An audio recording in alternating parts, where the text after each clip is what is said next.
Assalamualaikum warahmatullahi wabarakatuh. Alhamdulillahi haqqa hamdih. Salawatu rabbi wa salamuhu ala ashrafi khalqih, Sayyidina wa syafi'ina wa qurrati a'yunina Muhammadin wa ala alihi wa ala azwajihi wa dzurriyyatihi wa ashabihi wa man sara ala nahjihi ila yaumi liqa'i rabbih. Ashhadu an la ilaha illallah wahdahu la syarikalah wa ashhadu anna sayyidana wa nabiyyana Muhammadan abduhu wa rasuluh habibuhu wa khaliluh la nabiyya wa la rasula ba'da amma ba'du. Sadatul afadul hadratal mukarramin yang kami hormati, para alim, para ulama, para pengajar, juga DKM dari Masjid Suciati Saliman, dan juga teman-teman hadirin hadirat muslimin muslimat yang dimuliakan oleh Allah Subhanahu wa taala. Semoga Allah Subhanahu wa taala mencatat langkah-langkah kita ke Masjid Suciati Saliman ini untuk kemudian mengangkat derajat kita dalam setiap langkahnya dan juga mengampuni dosa-dosa kita dalam setiap usaha kita. Amin Allahumma amin. Nabi SAW bersabda dalam satu riwayat, "Majtama'a qaumun fi baitin min buyutillah." Tidaklah suatu kaum, suatu kelompok, satu komunitas itu berkumpul di salah satu rumahnya Allah Subhanahu wa taala, yatluna kitaballahi wa yatadarasunahu bainahum. Mereka membaca ayat-ayat Allah Subhanahu wa taala, kitabullah, dan mereka kemudian mempelajarinya, membahas tentang ayat-ayat Allah di antara mereka bersama-sama seperti itu. Illa nazalat alaihimus sakinah, melainkan kaum tersebut niscaya akan Allah Subhanahu wa taala turunkan sakinah, ketenangan di dalam hati-hati kita. Wa ghasyiyatuhumur rahmah, dan Allah Subhanahu wa taala akan mencurahkan rahmatnya kepada mereka. Wa haffathumul malaikah, dan Allah akan mengirimkan para malaikat-malaikatnya untuk memberikan naungan kepada mereka.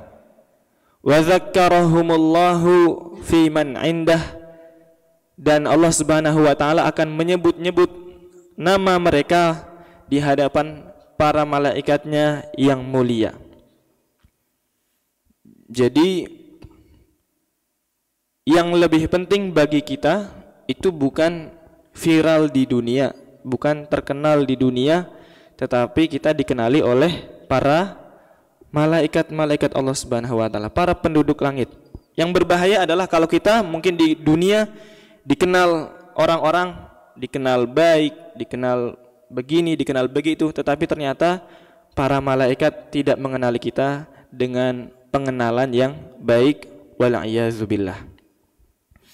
Hadirin hadirat yang dimuliakan Allah Subhanahu wa taala, kita bersyukur kepada Allah kita dipertemukan oleh Allah Subhanahu wa taala di masjid yang penuh berkah ini. Karena sejatinya kita ini memang dari POV kita, dari sudut pandang kita, kita berjalan, kita berusaha, kita bertemu. Tetapi dari pandangan Allah Subhanahu wa taala sejatinya kita itu dipertemukan, diperjalankan. Kata Allah Subhanahu wa taala, "Wa ma tasqutu min waraqatin illa ya'lamuha." Tidaklah ada satu helai daun yang terjatuh dari pohon kecuali Allah mengetahuinya. Wala habbatin fi zulumatil ard, dan tidaklah ada satu benih yang tertanam di kegelapan bumi, di dalam tanah. Wala ratbin wala yabisin illa fi kitabim mubin. Basahnya dia, kemudian keringnya dia, itu semua ada catatannya di dalam kitabim mubin, kitab Lauhil Mahfuz. Maka kita bersyukur pada Allah, kita diperjalankan, diarahkan, diberikan taufik untuk melakukan hal-hal yang baik. Bapak Ibu yang dimuliakan Allah Subhanahu wa taala, teman-teman, ikhwan akhwat fillah. Saya boleh bertanya? Boleh apa enggak? Boleh ya. Kalau saya bertanya berarti harus dijawab. Siapa di sini yang pengen hidupnya bahagia, angkat tangan. Kurang instruksinya ya. Angkat tangan dan katakan saya ya. Diulang. Siapa di sini yang ingin hidupnya bahagia? Angkat tangan, ucapkan saya. Yang mau hidupnya lebih berkah? Yang mau hidupnya hatinya lebih lapang? Ini mau aja atau mau banget? Cius. Mie apa? Mie bakso. Ya, kita semua pasti pengen merasakan hidup yang bahagia, hidup yang menyenangkan, hidup yang lapang, hidup yang sejahtera. Semua dari kita pasti pengen seperti itu. Akan tetapi kita sebagai makhluk Allah yang Allah hadirkan ke dunia ini, itu Allah sudah membuat satu klausul, satu sunnatullah. Atau kalau orang-orang yang mungkin agak-agak sekuler, mereka menyebutnya hukum alam. Jadi kalau orang bilang hukum alam, bahasa kita itu adalah sunnatullah. Sunnatullahi allati qad khalat min qabl walan tajida li sunnatillahi tabdila walan tajida li sunnatillahi tahwila. Allah itu menetapkan aturan-aturan di dalam kehidupan kita. Orang bilang hukum alam yang mungkin belum mengenal Allah Subhanahu wa taala. Di dalam surat Al-Mulk ayat yang kedua, Allah Subhanahu wa taala menjelaskan allazi khalaqal mauta wal hayata liyabluwakum ayyukum ahsanu amala. Dialah Allah Subhanahu wa taala yang menciptakan al-mauta, kematian, wal hayata, dan kehidupan untuk menguji kalian siapa di antara kalian yang paling baik amalnya. Pertanyaannya, di situ Allah Subhanahu wa taala menyebutkan kematian dan kehidupan. Pertanyaannya di diri kita itu mati dulu atau hidup dulu? Hidup baru. Tapi kok di Quran mati dulu baru hidup? Ayo, hidup dulu atau mati dulu? Mati dulu baru hidup. Kita sekarang hidup atau mati? Hidup kan? Ya, kita itu hidup dulu baru mati. Tetapi kenapa Allah Subhanahu wa taala mendahulukan al-mauta wal hayata? Kenapa Allah mendahulukan kematian baru kehidupan? Dalam tafsir-tafsir, dalam kitab-kitab tafsir, al-mauta wal hayata itu maknanya adalah al-mauta itu dunia, wal hayata itu adalah akhirat. Kenapa kehidupan dunia Allah sebut sebagai kematian? Karena sejatinya kita semua ini sudah Allah vonis dengan kematian. Kita semua ini sudah divonis mati oleh Allah Subhanahu wa taala.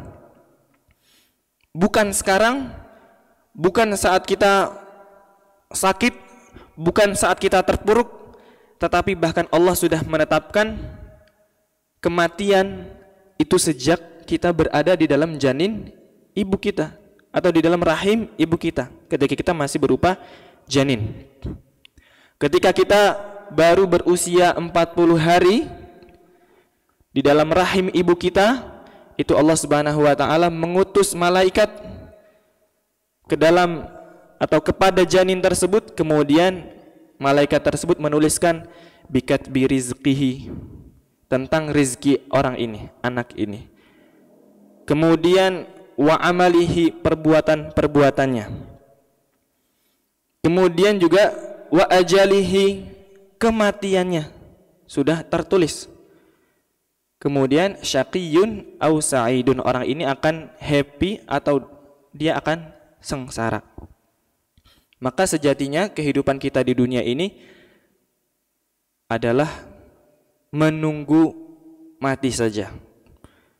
Dan itu kadarnya sudah jelas. Nabi SAW menyebutkan, a'maru ummati, usia umatku itu antara sekitar baina sittin wa sab'in, antara 60 sampai 70 tahun. Wa qalilun man jawaza dzalik, sedikit yang melewati itu. Ada juga yang sudah kapundut gitu ya, sudah meninggal dunia sebelum 60. Kalau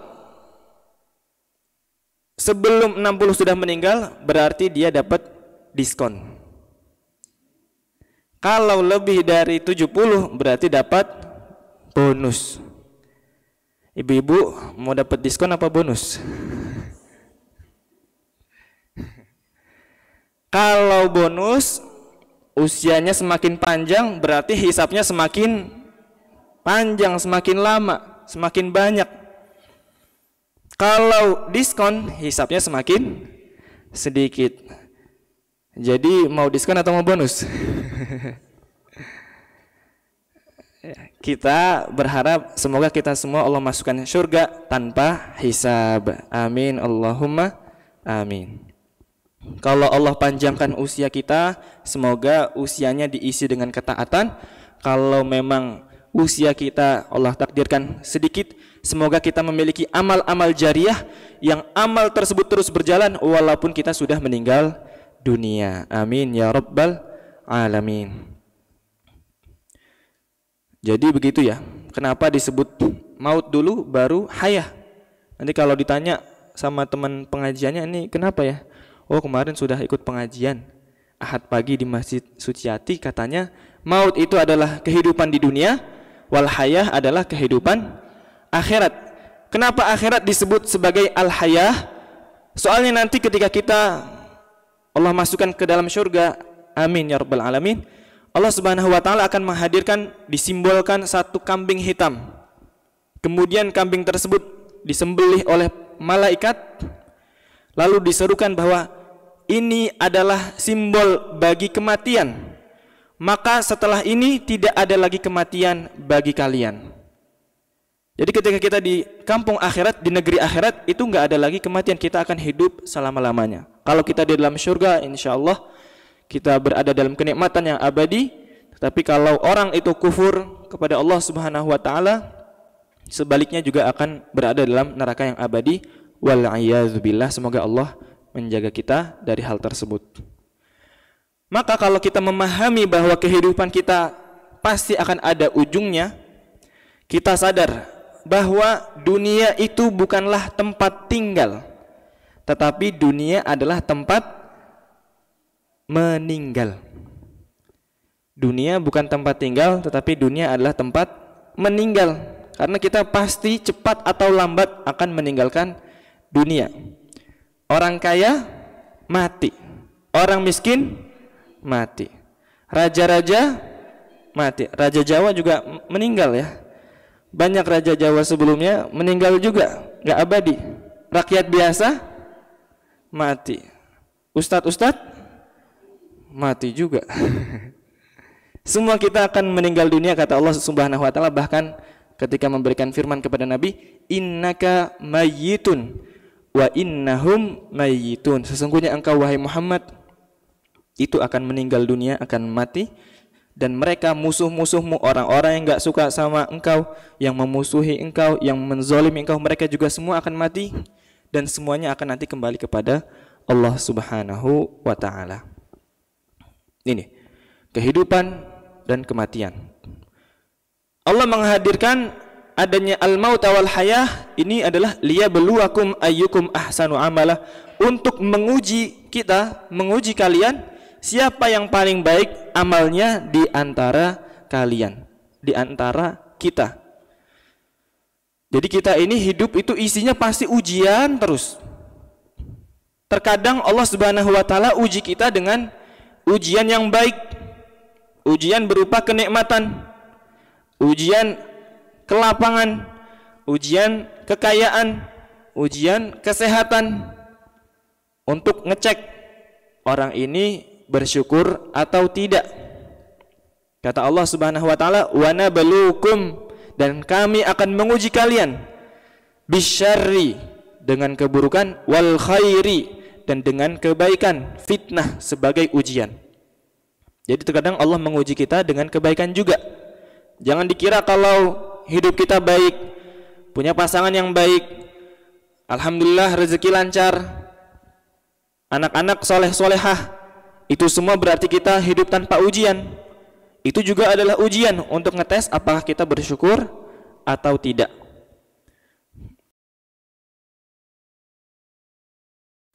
Kajian rutin kalau saya itu setiap Jumat sore ada kajian online dari Rumah Quran Aila. Itu kadang tafsir. Ada yang tanya, "Ustadz, kalau saya hidupnya lapang-lapang aja, lancar-lancar semuanya, sehat sekeluarga, apakah berarti hidup saya nggak ada ujian?" Wah, dia nggak tahu hakikat ujian. Ujian itu terkadang Allah berikan dalam bentuk kebaikan. Nah, di sini di ujian ini terkadang kita itu lupa kepada Allah Subhanahu wa taala, kita jauh kepada Allah, kita tidak mendekat kepada Allah Subhanahu wa taala. Bahkan merasa hidupnya aman-aman aja, nggak masalah. Terkadang Allah juga menguji kita dengan hal-hal yang tidak baik, yang kita rasakan itu buruk buat kita. Misalnya kita Allah uji dengan rasa sakit, kita Allah uji dengan keluarga kita sakit, orang tua kita sakit, anak-anak kita sakit. Allah uji dengan pasangan kita misalnya kurang baik. Jadi kalau di dalam Al-Quran itu ada 4 macam pasangan, 4 macam couples. Yang pertama, suami baik, istri tidak baik. Siapa contohnya? Nabi Nuh alaihi salam dan juga Nabi Lut. Nabi Nuh, Nabi Lut soleh atau tidak? Soleh atau tidak? Soleh. Istrinya solehah atau enggak? Enggak. Bahkan istri Nabi Nuh, istri Nabi Lut itu mengajak kaumnya untuk memusuhi, mendustakan suami mereka sendiri. Ada yang tahu siapa atau siapa nama istri Nabi Nuh? Ibu Nuh, ya. Istri Nabi Lut? Ibu Lut. Soalnya nggak disebutin dalam Al-Quran siapa nama istrinya, ya. Biasanya kalau ada suami istrinya gitu, Pak Agus, Bu Agus, ya. Pak Selamat, Bu Selamat, Pak Nuh, Ibu Nuh. Yang kedua adalah istrinya solehah, suaminya tidak soleh. Itu terkadang ujian seperti itu. Siapa contohnya? Ibu Fir'aun, Asiyah binti Muzahim. Itu seorang wanita yang sangat-sangat solehah, dari keluarga yang soleh, tapi dipaksa sama Fir'aun untuk jadi istrinya. Jadi ceritanya Fir'aun itu istrinya meninggal. Kemudian dia bertanya kepada pembesar-pembesar di negeri Mesir, "Siapa ya? Tolong cariin perempuan yang cocok buat jadi ibu negara." Kayak gimana kriterianya? Pertama, dia harus cantik, dia harus pintar, dia harus bijaksana, dia harus disegani, dihormati sama rakyat. Maka orang-orang itu mencari dan menemukan ada nih satu, tetapi dia dari Bani Israel dan dia beriman, bukan menyembah engkau. Karena profilnya cocok, diminta. Keluarganya masih menolak. Asiyahnya juga nggak mau pada awalnya.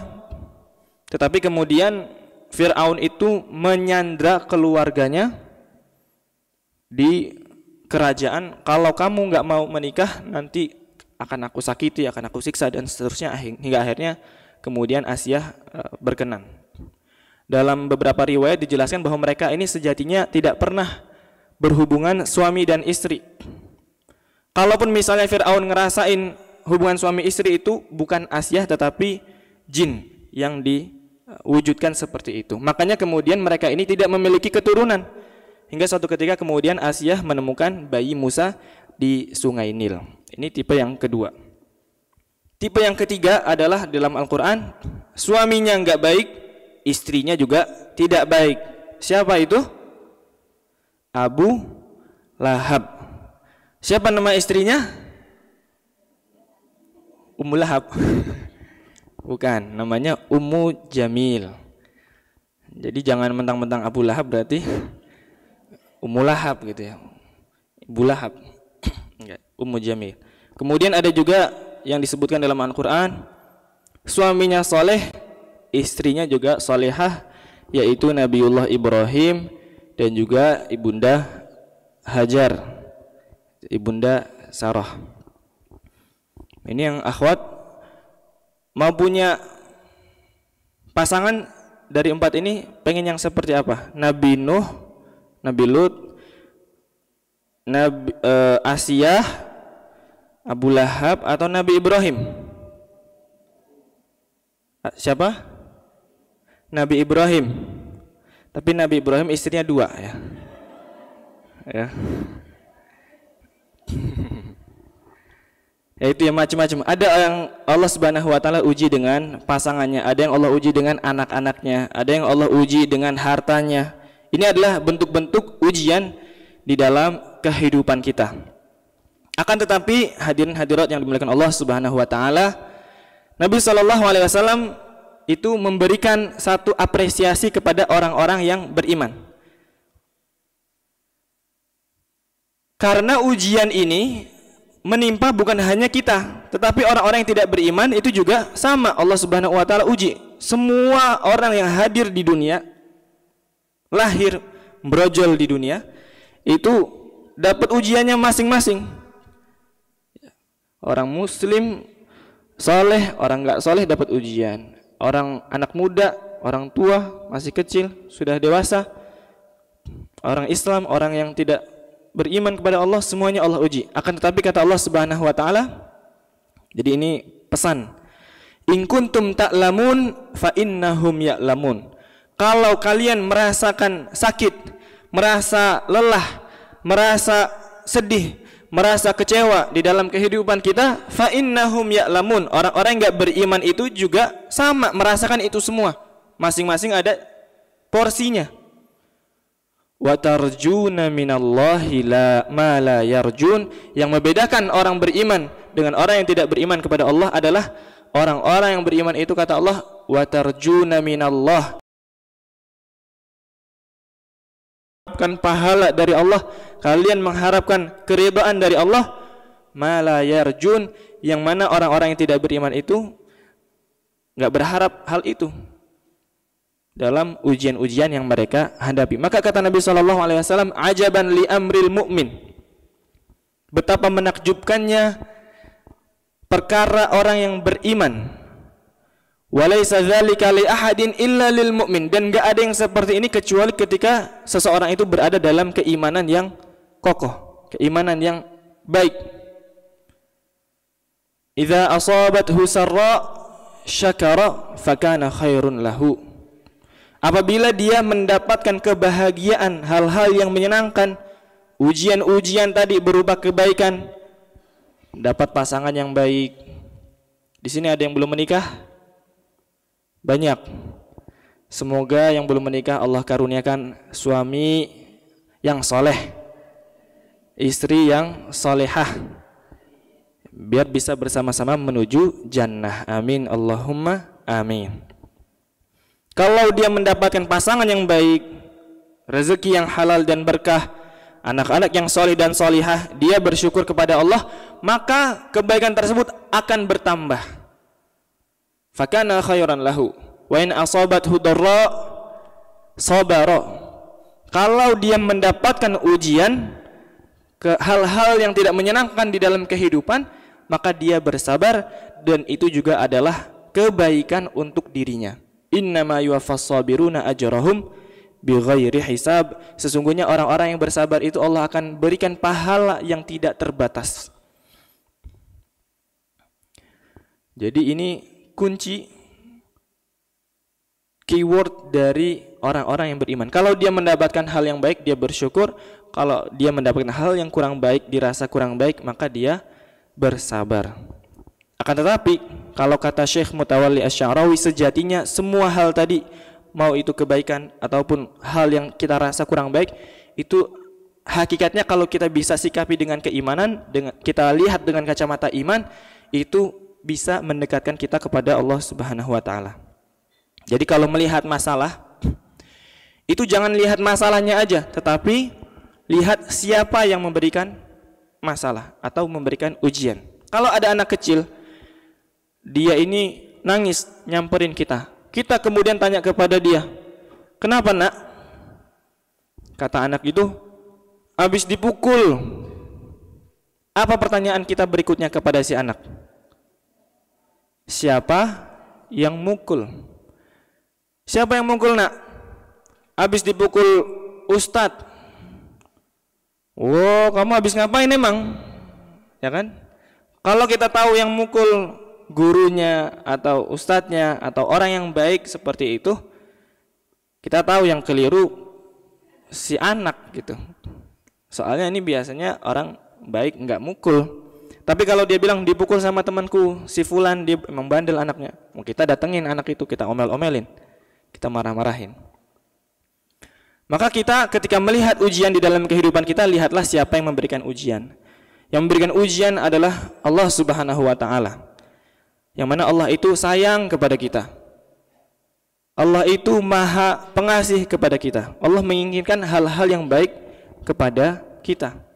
Betapa sering ketika Allah Subhanahu wa taala memberikan kita kemudahan-kemudahan, tetapi kita lalai. Benar apa benar? Bacaan Quran kita kurang, tilawah kita kurang khusyuk, gak pakai tadabbur. Mata kita jarang menangis, tetapi kemudian misalnya satu ketika kita kehilangan orang yang kita sayang, keluarga kita, kemudian kita menangisi, kita berharap pada Allah, ya Allah ampuni dia, ya Allah rahmati dia. Hati kita kemudian kembali kepada Allah. Betapa banyak misalnya selama perkuliahan, selama kerja semuanya lancar, tiba-tiba ada masalah. Misalnya ada yang bisnis kolaps atau orderan jadi sepi. Yang kerja tiba-tiba kena PHK. Yang tadinya nggak pernah tahajud jadi rajin tahajudnya. Sampai-sampai tahajudnya jam 8 pagi gitu. Bukan tahajud itu ya, sholat duha itu. Saking semangatnya. Ada yang seperti itu. Saya ada satu kenalan, dia ini Masya Allah pinter, dia berprestasi, aktif di organisasi segala macam. Dari dia sekolah lancar semuanya, sampai-sampai dia itu merasa nanti bisa masuk PTN tanpa usaha. Udahlah, aku targetnya itu pasti mudah. Pasti tinggal nunjukin rapot, tinggal nunjukin sertifikat organisasinya, semuanya beres. Ternyata qadarullah ketika pengumuman nggak ada nama dia. Dia kaget, shock, malu. Soalnya udah bilang ke teman-temannya, ke guru-gurunya, ke orang tuanya, kerabat-kerabat, mau masuk situ nanti gini. Dia biasanya well planned, semuanya udah tersusun rencananya dan semuanya memang berjalan biasanya seperti itu. Hingga kemudian Allah benturkan, tidak semudah itu Ferguson. Ya. Terkadang seperti itu ya kan, kita udah berusaha merancang semua ini, insya Allah gampang nih kalau kayak gini. Ternyata mentok. Akhirnya apa? Untungnya dia orang yang baik gitu ya, dari keluarga yang baik. Ketika ketemu masalah nggak lari menjauh dari Allah, nggak mencari pelarian, tetapi justru kembali kepada Allah Subhanahu wa taala. Udah dari habis subuh di masjid aja gitu ya, sampai zuhur. Beristighfar, memohon ampun, introspeksi diri. Mungkin selama ini dia ujub, bangga terhadap dirinya sendiri, bangga terhadap kecerdasannya, bangga terhadap usahanya sendiri. Lupa untuk berdoa, lupa untuk memohon kepada Allah Subhanahu wa taala. Jadi ada introspeksi diri. Ini terkadang ujian-ujian itu Allah inginkan supaya kita itu kembali mendekat kepada Allah Subhanahu wa taala. Tapi terkadang hadirin yang dimuliakan Allah Subhanahu wa taala, ujian itu berupa sesuatu yang mungkin kita nggak tahu lagi gimana jalannya gitu ya. Misalnya kita sebagai orang tua punya anak, kita didik susah-susah, dikandung dengan susah payah, disusui sampai begadang, ditimang-timang sampai lelah, bersender tidurnya. Kita besarkan baik-baik, kita jaga dia, tetapi kan kemudian ternyata anak tersebut tidak sesuai dengan harapan kita, kita kecewa. Ada juga tadi yang punya pasangan awalnya baik, tetapi lama-lama kemudian kok semakin kurang cintanya, semakin jauh dari Allah Subhanahu wa taala. Ada usaha-usaha kita yang kita usahakan selama ini ternyata kok mentok. Kalau bahasa Al-Qur'an itu walanabluwannakum bisyai'in minal khauf, dan sungguh kami akan menguji kalian dengan rasa takut, wal ju', dengan rasa lapar, wa naqsim minal amwal, ada harta yang berkurang, was thamarat, ada buah-buahan yang tidak berbuah. Dalam tafsir ini bukan sekedar buah-buahan, tetapi dia juga adalah segala sesuatu yang kita tanam, yang kita jaga, yang kita rawat, dan kita harapkan hasilnya, tetapi ternyata kemudian hasil tersebut tidak sesuai dengan ekspektasi kita. Tadi terkadang ada yang anak-anak, teman-teman yang masih kuliah atau mungkin masih sekolah, belajar ini itu ternyata nggak masuk PTN yang diinginkan. Kita udah berusaha ini itu belum mendapatkan pekerjaan yang kita harapkan. Ada hal-hal yang seperti itu yang kemudian membuat kita itu merasa mentok, merasa membuat kita benar-benar terdesak, nggak tahu lagi harus apa. Nah, dalam kondisi seperti ini baru masuk tema kita ya. Ada 3 sikap. Ya. Tema kita kan bukan menyerah, hanya berpasrah. Ada 3 sikap. Yang pertama adalah terserah. Yang pertama adalah terserah. Yang kedua adalah menyerah. Yang ketiga adalah berpasrah. Apa? Coba diikutin. Yang pertama terserah. Yang kedua menyerah. Yang ketiga berpasrah. 3 hal ini sama atau beda? Bedanya apa? Nah, alhamdulillah masih pada belum tahu, jadi ada materi nih ya. Kalau udah tahu saya pulang gitu ya. Wabillahi taufik wal hidayah. 3 hal ini adalah 3 hal yang berbeda. Yang pertama itu terserah. Terserah adalah ciri-ciri orang yang tidak punya arah, tidak punya tujuan.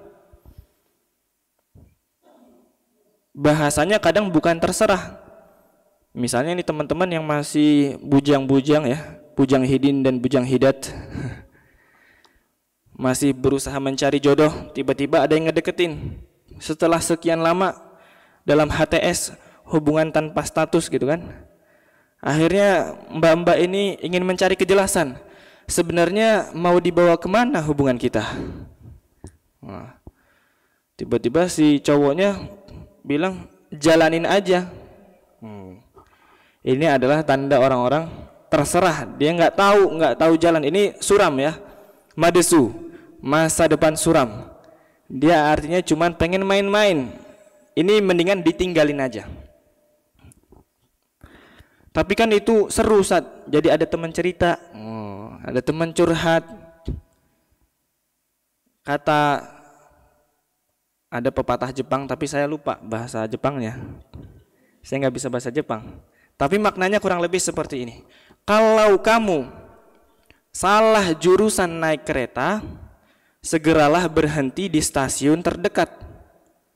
Karena kalau kereta itu kamu terus naikin, kamu semakin tersesat. Tapi ini bukan tentang kereta.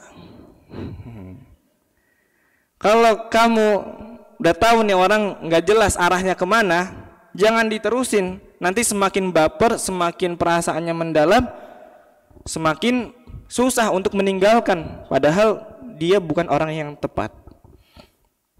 Jadi segera disudahi kalau ada buaya-buaya semacam ini ya. terserah seperti itu. Misalnya bapak ibu, suami istri ribut aja nih setiap hari, nggak selesai-selesai. Ini sebenarnya mau dibawa kemana hubungan kita?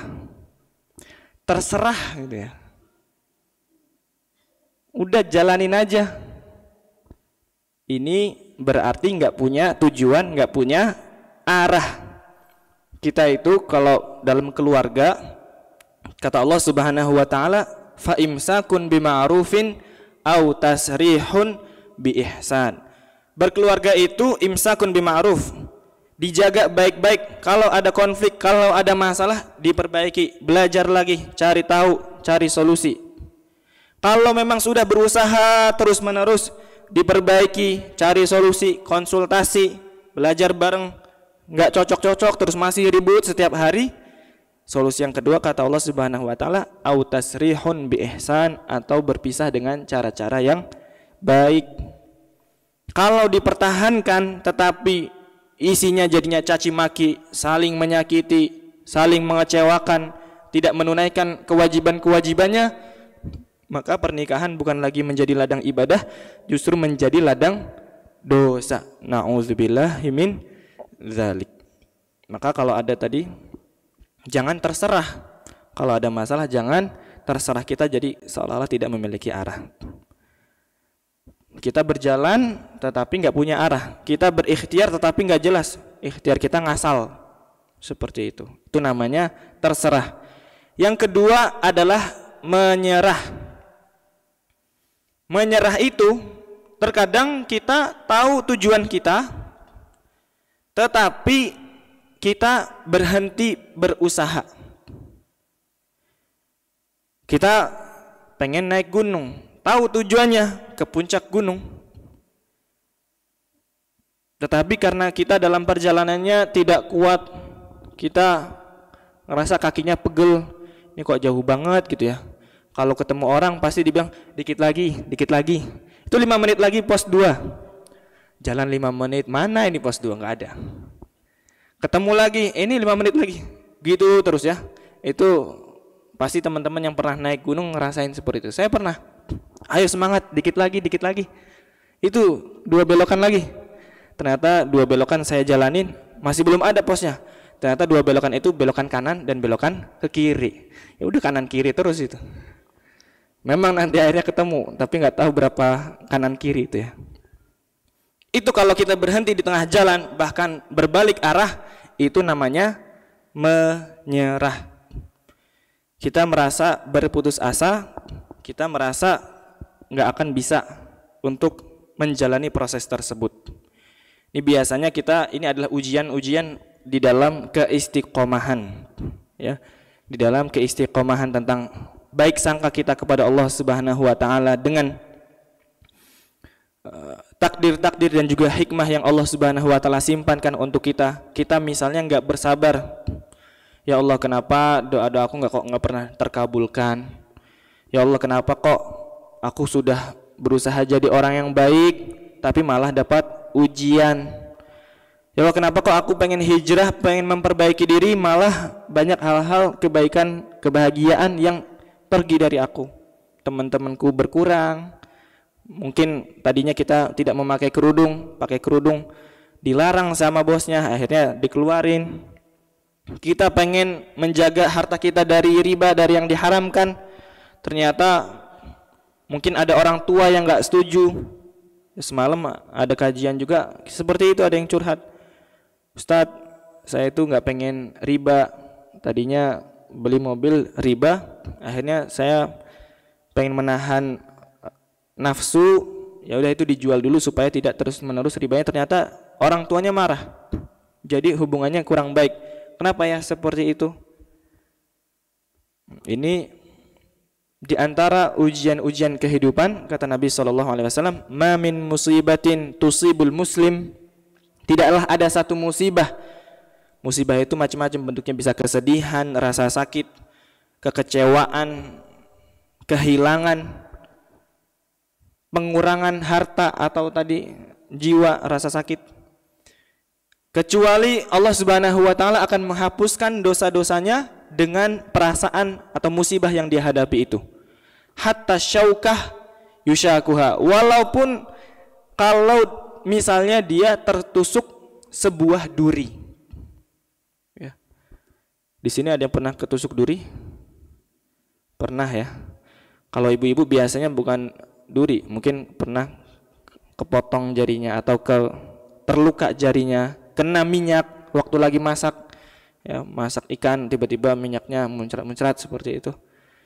Rasa sakit seperti itu adalah penghapus dosa-dosa kita.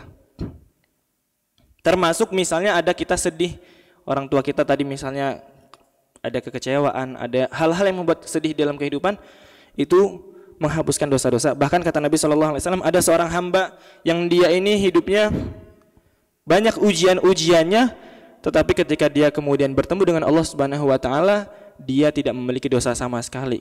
Kenapa seperti itu? Dosanya udah terampuni, udah bersih duluan dengan ujian-ujian yang dia hadapi di dunia. Maka jangan pernah merasa berputus asa dari rahmat Allah Subhanahu wa taala dengan segala macam ujian yang kita hadapi. Terus bersabar, kuatkan kesabaran. Apalagi misalnya nih, karena di sini banyak ibu-ibu dan calon ibu ya. Punya anak itu berat atau tidak? Tidak. Saya juga udah punya anak nih. Tidak bisa berbohong. Punya anak itu butuh kesabaran atau tidak? Butuh ya. Yang menarik di dalam Al-Quran, Allah itu memerintahkan kita selaku orang tua, baik yang bapak-bapak maupun ibu-ibu, wa'mur ahlaka bis salati, perintahkanlah keluargamu itu untuk mendirikan salat, wastabir alaiha, dan bersabarlah atas perintah ini, atas nyuruh-nyuruh ini sabar. Tetapi kata-kata sabar yang digunakan oleh Al-Quran itu bukan wasbir. Wasbir itu ada banyak juga dipakai dalam Al-Quran, misalnya wasbir kama sabara ulul azmi minar rusul. Tetapi dalam masalah anak-anak ini yang dipakai adalah wastabir alaiha. Dalam mendidik anak, tadi misalnya salah satu ujian terutama bagi orang tua adalah tadi kita itu udah berusaha mendidik, tapi kok anaknya jadi ujian gitu ya, nyebelin bagi orang tuanya, nguji banget gitu bagi ayah atau ibunya. Kata Allah Subhanahu wa taala memang wastabir alaiha. Bukan wasbir tetapi wastabir. Apa bedanya Ustaz antara wasbir dan wastabir? Dalam bahasa Arab ada kaidah yang mengatakan dalam ilmu sharaf, ziyadatul mabna yuzidul ma'na. Penambahan mabna itu adalah susunan kata, susunan huruf, itu akan menambah makna. Kalau cuman wasbir artinya bersabarlah. Tetapi kalau wastabir bersuabarlah. Bukan cuman bersabarlah tetapi harus suabar. Sabar banget dalam mendidik anak. Kesabaran harus dilapisi lagi dengan kesabaran-kesabaran berikutnya. Sekali kita nyuruh, enggak nurut, terus jangan berhenti. Sekali kita berusaha, mungkin belum berhasil, tetapi terus bersabar. Kesabaran kita dilapisi dengan kesabaran-kesabaran berikutnya. Jadi jangan pernah menyerah dalam ujian-ujian yang Allah Subhanahu wa taala berikan kepada kita. Terkadang itu adalah bentuk Allah Subhanahu wa taala menghapus dosa-dosa kita, menambah keimanan kita dan jalan kita menuju surganya Allah Subhanahu wa taala. Dan yang ketiga adalah berpasrah. Coba berpasrah. Tadi pertama terserah, yang kedua menyerah, yang ketiga berpasrah. Pasrah itu seperti apa? Pasrah itu adalah kita tahu tujuan, kita juga menjalaninya, kita berusaha.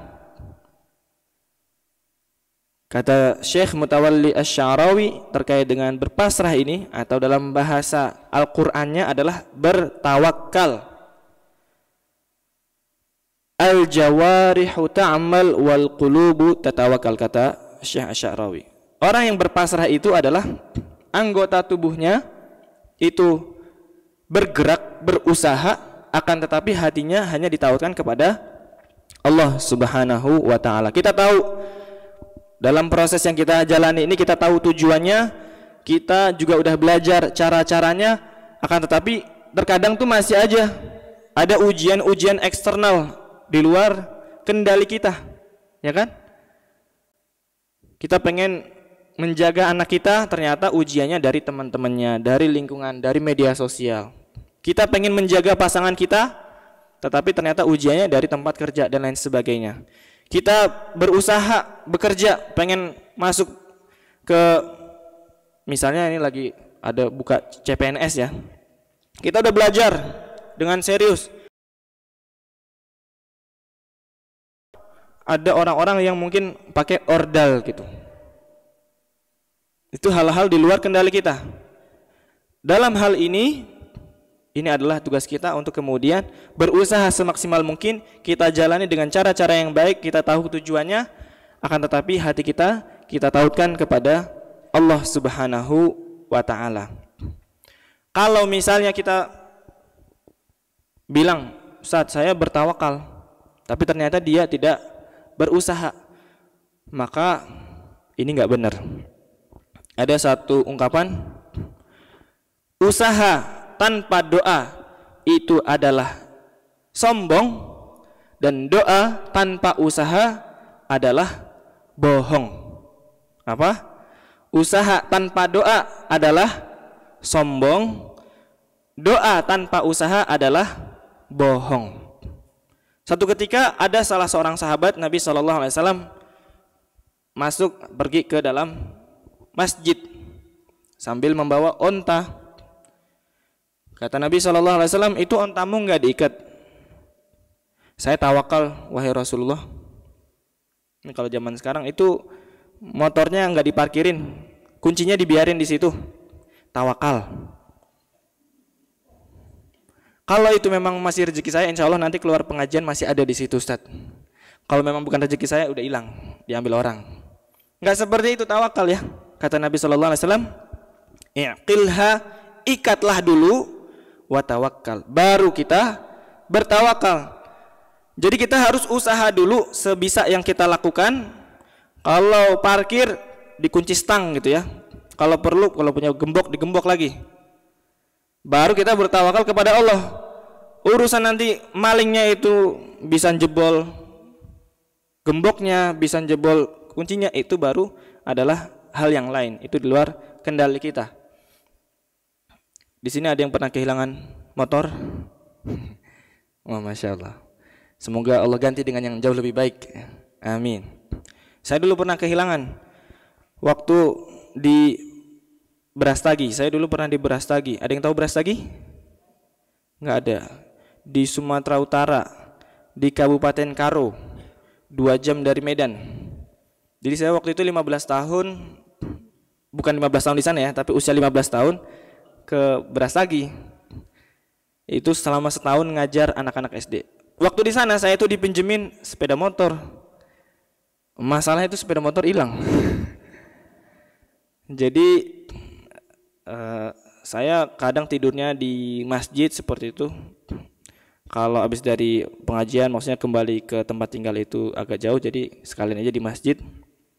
Biasanya saya itu gembok di rantai itu motor, soalnya memang di situ terkadang ada orang-orang pemabuk atau pecandu narkoba segala macam, kriminal seperti itu banyak. Satu ketika saya itu terlupa, pas pagi-pagi di parkiran udah kosong itu motor.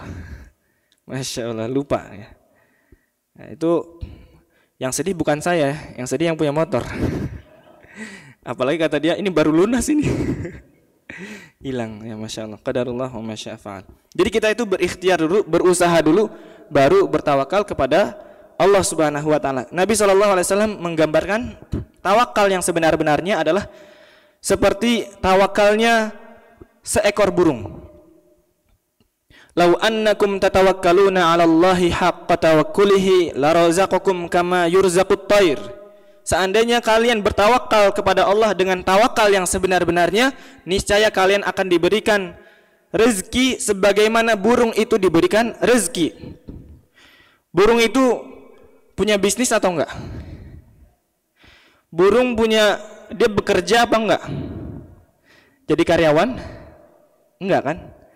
Apa yang dilakukan burung itu, kata Nabi SAW, yaghdu himason, dia keluar rumah pagi-pagi hari dalam keadaan lapar, wa yaruhu bitanan, dan dia pulang ketika sore hari dalam keadaan kenyang.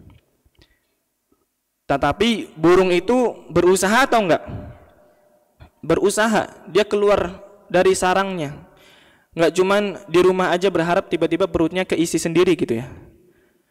Kita di rumah berharap tiba-tiba rekening kita nambah gitu, saldonya nambah. Nggak bisa, tetap harus ada ikhtiarnya. Burung itu nggak tahu, dia keluar rumah bukan buat ke kantor ya. Dia nggak ada pos-pos tempat makanannya itu ngumpul gitu. Dia akan terbang mencari, ada rezeki diambil, ada kesempatan diambil. Kemudian dengan tawakal yang sebenarnya seperti itu, dengan kita berusaha tetapi hati kita tetap kita pasrahkan kepada Allah Subhanahu wa taala, itu Allah Subhanahu wa taala akan memberikan jalannya. Dan kondisi seperti ini, kondisi istilahnya adalah al-muttar.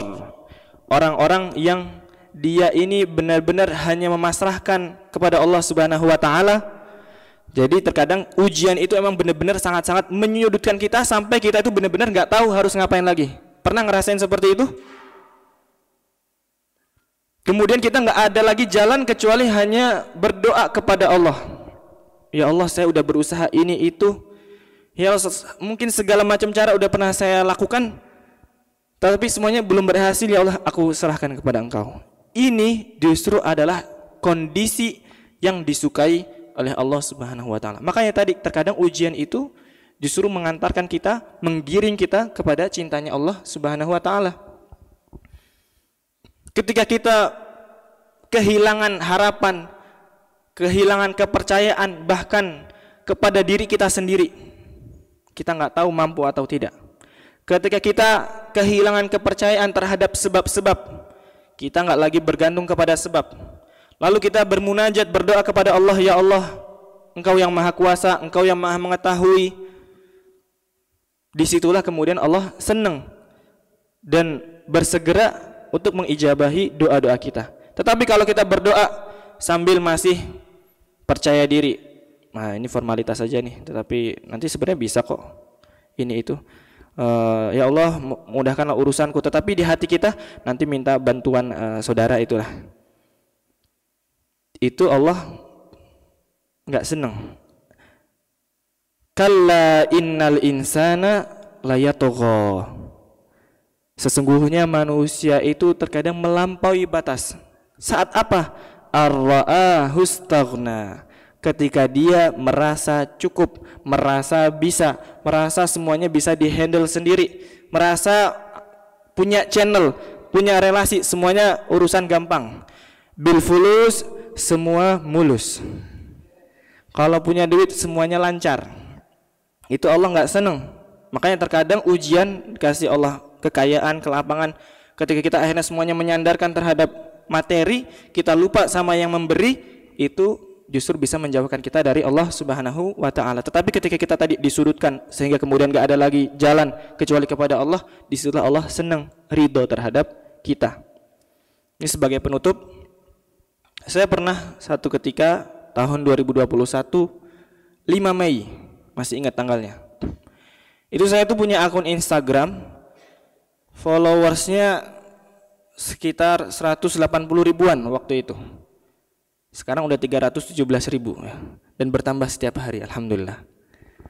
Tapi waktu itu saya itu benar-benar menyandarkan rezeki dari situ. Wah, ini bisa nih. Saya menghitung-hitung, kalau saya posting begini berapa kali dalam sehari, berarti pendapatan rata-rata segini. Nanti kalau saya pakai story bisa lebih banyak lagi. Saya udah belajar ilmunya gini. Lupa, jadi kurang doa. Belum lagi kemudian saya belajar juga, oh Kalau merambah ke TikTok bisa nambah nih, hitung-hitung begini. Ternyata Allah itu mudah banget membolak-balikan keadaan. Waktu saya mau login ke TikTok, saya itu lupa passwordnya. Soalnya kadang gonta-ganti password seperti itu. Lupa passwordnya, gampang kan solusinya, tinggal reset password, nanti dapat email atau dapat OTP gitu, one time password lewat SMS. Biasanya waktu itu dapat SMS kalau pengen login ulang. Saya reset password. Kalau kita reset password pasti kan akunnya ke logout kan, keluar otomatis. Harus masukin login ulang. Tetapi saya nunggu-nunggu itu kode dari Instagramnya kok nggak muncul-muncul di HP saya. Lama saya ulang-ulangin nggak muncul-muncul. Sampai akhirnya saya sadar, ini sinyalnya udah hilang. Ya, sinyalnya udah X seperti itu. Biasanya kan ada berapa tiang seperti itu ya. Ini hilang. Wah, ini tandanya hangus. Jadi nomor saya yang saya pasangin ke Instagram itu adalah nomor Mesir. Waktu saya masih di Mesir itu emang akunnya. Kemudian saya coba-coba cari tahu caranya, nggak bisa. Wah, ini hangus berarti nggak bakal bisa tuh masuk telepon, SMS apapun nggak bisa masuk ke nomor itu. Itu waktu itu posisi lagi di Indonesia. Waktu saya balik ke Mesir, saya ke customer service dari provider tersebut. Kemudian nanya, ini nomor masih bisa dikembalikan atau enggak? Karena kan kadang nomor hangus itu dibikin kartu yang lain kan, orang bisa pakai lagi. Ternyata kata dia, wah ini nomor jadul ini, udah nggak akan lagi dicetak. Kayak misalnya kalau di Indonesia ada 11 nomor kan, ada yang 12. Kalau misalnya yang nomornya 11 itu hangus, dia nggak akan ada gantinya lagi. Wah, nggak bisa gitu, nggak bisa, ini udah nggak bisa. Saya coba pakai verifikasi email. Jadi waktu itu yang bikinin email itu adalah orang lain, teman saya.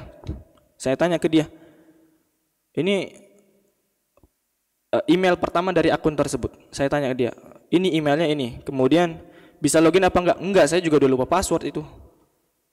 Jadi udah nyoba berbagai macam cara itu mentok. Tetapi waktu itu masih belum menyerah kepada Allah, masih belum berpasrah kepada Allah. Oh, ternyata masih bisa nih posting dari Facebook. Tapi itu cuma berjalan beberapa bulan. Oh, ternyata ada jalan lagi nih.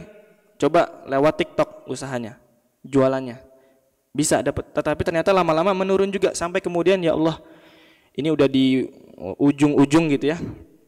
Saya ingat waktu itu di bulan Ramadan di 10 hari terakhir saya itikaf di masjid, kemudian di antara doa-doa saya waktu di malam ganjil, ya Allah, kalau memang takdirnya ini misalnya ini memang usahanya nggak baik, saya ridho ya Allah, kalau memang nggak dilanjutkan gantilah dengan yang jauh lebih baik.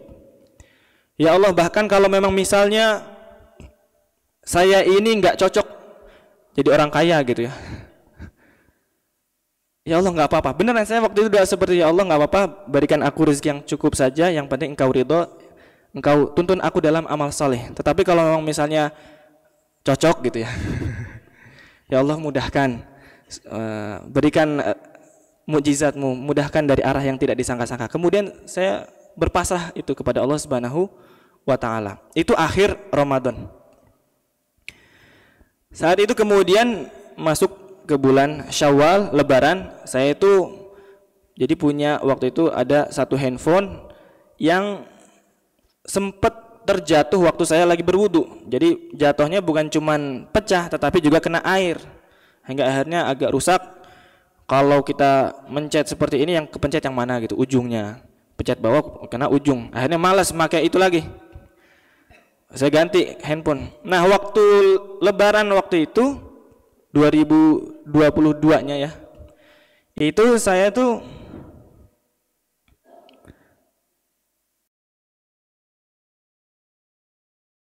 dibenerin, akhirnya bisa, dan saya pengen ngasih itu kepada saudara saya. Akhirnya saya coba cek lagi, ngetes, saya coba login Instagram, tapi loginnya nggak pakai username password, saya loginnya sambung ke Facebook. Ketika kemudian saya login pakai Facebook itu, ternyata akun saya kembali. Alhamdulillah. Saya waktu itu sempat nggak percaya, serius nih. Saya bingung, saya biarin dulu karena kadang kan login tiba-tiba keluar lagi. Saya biarin ini, kalau keluar lagi juga nggak masalah karena emang udah nggak ada ekspektasi macam-macam. Ternyata benar-benar balik.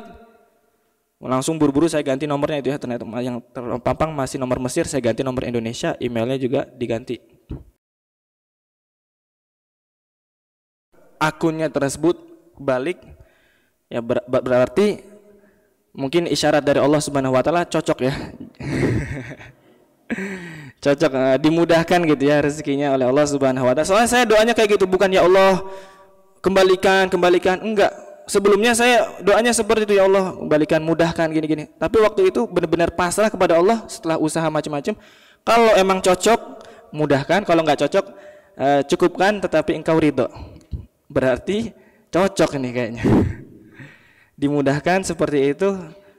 Alhamdulillah akhirnya kembali lagi dan terus berkembang hingga sekarang. Maka teman-teman hadirin hadirat, Bapak Ibu yang dimuliakan Allah Subhanahu wa taala, sikap kita sebagai seorang hamba menghadapi ujian dari Allah Subhanahu wa taala adalah senantiasa berbaik sangka kepada Allah, memandang ujian itu dengan kacamata iman, sehingga ujian-ujian yang kita hadapi, yang kita rasakan itu justru semakin mendekatkan kita kepada Allah, bukan membuat kita jauh kepada atau jauh dari Allah Subhanahu wa taala. Kurang lebihnya seperti itu yang bisa kami sampaikan. Wallahu a'lam bishawab.